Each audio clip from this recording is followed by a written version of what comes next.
Hoje, no Encontro com o Autor, eu vou conversar com a vice-presidente do Instituto Brasileiro de Direito de Família, o IBDFAM, Maria Berenice Dias. Ela está aqui para falar sobre seu livro, Divórcio Já, comentários à emenda constitucional 66, de 13 de julho de 2010.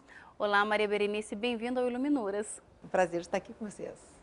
Obrigada. Maria Berenice, antes as pessoas demoravam um certo tempo para se divorciar, não é? Agora, com essa PEC, o que mudou?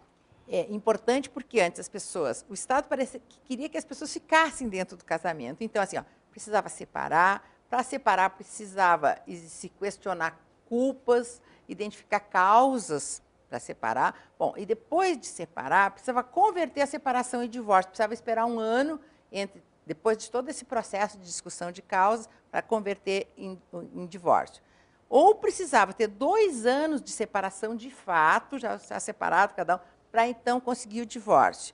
E foi isso que o IBDFAM procurou fazer, ou seja, criar uma nova estrutura, mas para isso precisou mudar a Constituição, por isso uma emenda constitucional, para dizer, não, as pessoas casam, o casamento acaba, independentemente de que prazo, que tempo, simplesmente pode divorciar. Então, na prática, por exemplo, se um casal decidiu se separar, onde é que eles devem ir e o divórcio já sai na hora? Pois é, depende, né? Se por acaso o divórcio for consensual e eles não tiverem nem filhos menores, nem filhos incapazes, eles podem fazer isso diretamente no tabelionato, fazer esse tipo de solução. Precisa a presença de um advogado, mas é feito perante o tabelionato sem ir na justiça. Né? Agora, quem tiver filhos, ou quando a divergência é muito grande com relação a alimentos, com relação à partilha de bens, então tem que fazer o divórcio judicial, através de advogado. Um vai, procura advogado, entra com a ação de divórcio quanto o outro, mas o outro não tem o que alegar, porque não se discute mais nada. Sabe? A causa, porque acabou o fim do casamento, nada mais se discute, simplesmente as pessoas, o juiz vai na justiça, o juiz decreta o divórcio, ainda que se possa continuar discutindo outras coisas no processo, como o direito de convivência com os filhos, os alimentos, a partilha de bens, mas o divórcio sai em seguidinha.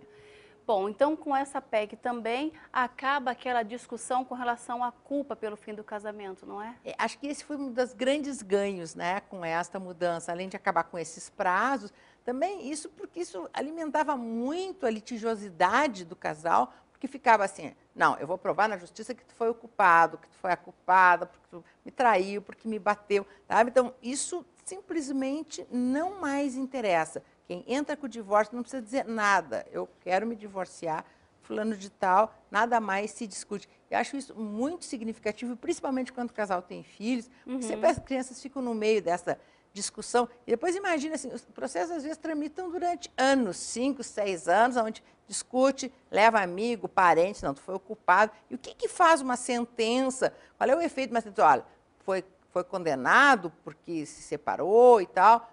Sabe, mostrar para os filhos, olha, o outro foi condenado. Sabe, quando nós vivemos numa época onde a convivência com ambos os pais é importante, e bom, por que o casamento acabou, não interessa para ninguém, né? Acabou, vai lá, a justiça carimba este fim, e talvez esse seja o caminho da felicidade, né? Das pessoas saírem fora das relações. Agora, ainda há pessoas que têm uma certa resistência, não é? E existe até assim, um segmento até de juristas que acha que o que mudou foi a Constituição Federal, que tirou da Constituição Federal a separação. Mas lá no Código Civil, na lei, ainda está regulamentada a ação de separação. Então, há quem sustente que diz, olha, a separação não está na Constituição, mas está na lei. Então, haveria a possibilidade das pessoas se separarem. Mas eu acho que esta posição, e algumas pessoas que acham, não, mas eu não quero me divorciar, eu quero só me separar, até muito por questões de ordem religiosa, não, divórcio não, porque o divórcio acaba com o casamento. Bom, em primeiro lugar, o divórcio acaba com o casamento civil, não acaba com o casamento religioso, né? E acho que ainda assim é uma tendência de tentar manter as pessoas dentro dos casamentos, da união, que é uma posição muito ligada às religiões, à influência de ordem religiosa, aquele que Deus uniu, o homem não separa, mas nós estamos num estado onde essa interferência não cabe, não tem nenhum significado com relação a isso. E dizer, não tem mais prazo de reflexão, das pessoas. Tem, as pessoas podem ficar pensando se vão se divorciar ou não durante o tempo que quiserem. E se quiserem, assim, marcar, diz, não quero divórcio nesse momento, mas eu quero, assim, ó, ficar estabelecido um marco final, que o casamento acabou. Sabe? Até porque, claro, isso aí tem consequências até de ordem patrimonial. Tá? Porque as pessoas, enquanto são casadas, a depender do regime de bens, aquele patrimônio adquirido pelos dois, metade é dos dois. Mas no momento que se separa, ainda que seja separação só de fato, cada um numa casa, o que é comprado depois não se comunica mais. Então, se quer deixar marcadinho, assim, não, acabou aqui, daqui para frente, não estamos divorciados, mas estamos... É fazer uma separação de corpos, simplesmente, vai lá, separa, isso pode ser pedido perante a justiça e também perante o tabelionato, tá? Simplesmente para ficar assim, ó, chancelado de que o casamento acabou e ainda que as pessoas não estejam divorciadas. Eu gostaria de continuar conversando sobre esse mesmo assunto, falando sobre a questão do Brasil frente a outros países com relação a essa emenda constitucional, mas a gente pode falar sobre isso no próximo bloco?